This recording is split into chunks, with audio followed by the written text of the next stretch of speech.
Hey, what's up, everybody? This is Dante Fortson here with Go Ask Your Pastor episode 4 Black Jews Deported to West Africa. This is going to come back to haunt the UA community soon. But first, before we get into that, today's episode is brought to you by Ministry Gone Wrong. If your ministry needs to raise money for extra security measures as a birthday gift, your ministry has gone terribly wrong. Now, I'm no expert here, but I'm assuming it has something to do with him dressing up like Muhammad because it offends about, a little over 1 billion people on the planet, and they think it's an offense worthy of death. And then he goes out in the corner dressed like Muhammad to harass black people about needing to squat when they pee. So if you would like to see a Sicilian guy make one bad life decision after another, pop on over to Vocab Malone's channel and check out what he has over there. All right, so Go Ask Your Pastor is a new series on the channel where I try to get you kicked out of church for asking stuff you probably shouldn't ask your pastor. But you really should ask your pastor this stuff because it's based in factual history. All right, so today's evidence, we're going to be talking about the black Jews that were kicked out of Portugal and deported to West Africa. I'm going to come back to this in a deeper study very soon, sooner than you probably think. But I'm going to go ahead and read this for you for those who do not believe that there were Jews in West Africa at all. I'm going to start at the top here at the word "the," since this other sentence is cut off. The discovery, and hold on, before I start reading this, just notice that the F and then the S's, like right here on Portuguese, they look very similar. So I'm going to try not to mess this up as I read because the F's and the S's start to look the same after a while going through this. All right. The discovery of the Gold Coast served indeed yet more to enlarge the sphere of the navigation of the Portuguese than their slave trade, but it forced them also to extend themselves on the coast and to settle colonies in Congo, Angola, and other places which they had till then neglected. Prince Henry's colonies were enlarged by his successors. King John II in 1492 expelled all the Jews to the island of St. Thomas, or Sao Tome as it's called on many maps, which had been discovered in 1471, and to other Portuguese settlements on the continent of Africa. And from these banished Jews, the black Portuguese, as they were called, or as they are called, and the Jews in Leongo, that's also on the western coast of Africa, who are despised even by the very Negroes, are descended.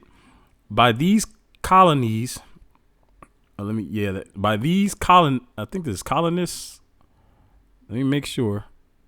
By these colonists, St. Thomas soon became a considerable place of trade and valuable for its sugar plantations.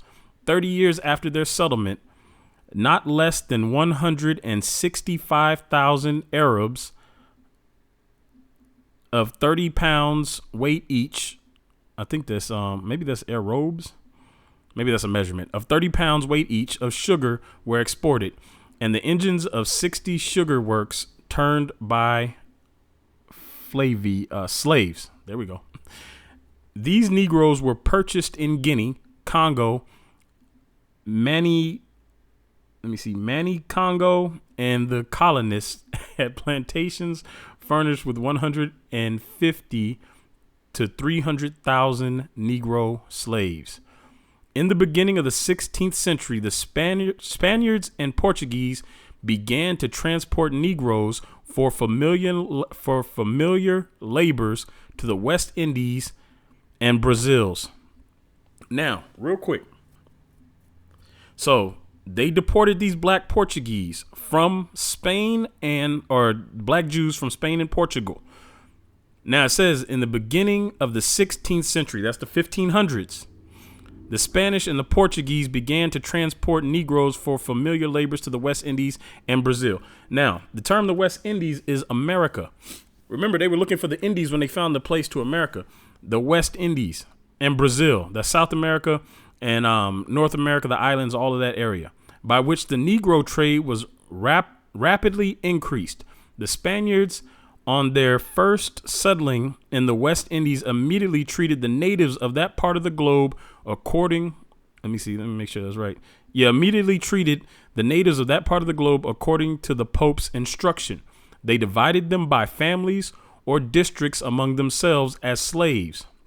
The poor Indians were now forced to dive for pearls, to wash gold wanted for their exigencies. I think that's the word, but soon found them too weak to support long and hard labors. So those that believe we are Native Americans, notice they're differentiating. They're saying the natives were weaker than the Negroes. This is why they're transporting Negroes in. And he's going to explain it. Bishop Las Cafas is generally thought to have been the first to advise the Spaniards to import slaves from Africa in order to spare the Indians. But our author shows that before that time, Moorish and even Negro slaves were sent to America. Las Cafas merits, consisted in saving South America from an entire depopulation. What before him had already been done by private Spanish individuals, he procured to be done by a general royal order, or he proposed Negroes instead of the few Moorish slaves who had till then been sent to America. So he's saying the Moors were sent to America first. Because see, one of the narratives is that the first slave owners here were black, and it's only really one guy. But it's telling us here that the Moors were sent first, and I know the Moors and the Israelites overlap in some cases, but they're telling us that they differentiated between the Moors and the Negroes. So before that time, Moorish and even Negro slaves were sent to America. Las Cafas merits consisted in saving the South. Oh goodness, these letters. In saving South America from an entire depopulation. What before him had been already done by private Spanish individuals, he procured to be done by general royal order, or he proposed Negroes instead of the Moorish slaves who had till then been sent to America. He also deserved well of the commerce of America by procuring his, Yeah, we're going to click that word. I think that's that the Negro slaves, by procuring by his Ramon, I don't know what that word is. Like those two letters are kind of stuck together. That the Negro slaves who before, like all other necessaries, had been sent from, that word right there is kind of messed up, Seville or other Spanish harbors, were to be directly transported from Guinea to the West Indies, and that of course, America was more expeditiously furnished with the laborers wanted. Las Cafas' proposal was executed in 1517. The Court of Trade at Seville appointed 4,000 Negroes to be annually transported to the islands of Saint Domingo, Fernandina, Puerto Rico, and Jamaica. And Charles V granted the monopoly of this slave trade to the Counselor and Major Domo de la Brefa for 8 years, who in his turn sold his grant for that time to former. Anyways, is basically, it goes on to see the trade of choice farmers probably created with the term of the 8 years as, wow, it's a whole lot of stuff. Sold their slaves to. Yeah. So anyway, it goes on.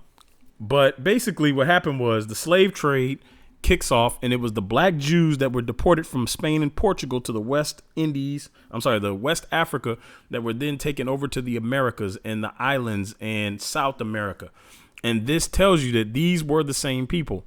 Now, we're going to come back to this later, but there's a link to this in the description. If you want to try to go through and read this for yourself, the font is hard on the eyes, and the S's and F's start to look alike after a while, so it's kind of hard to like read directly through.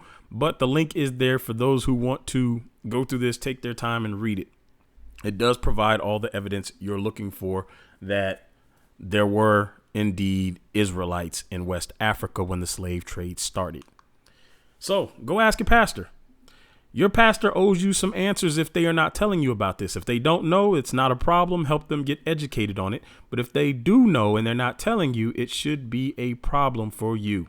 So make sure you grab your copy of Undeniable Full Color Evidence of Black Israelites in the Bible if you don't already have it, and grab your copy of the Black Hebrew Awakening if you want the history of our people broken down. So with that said, until next time, I'm out.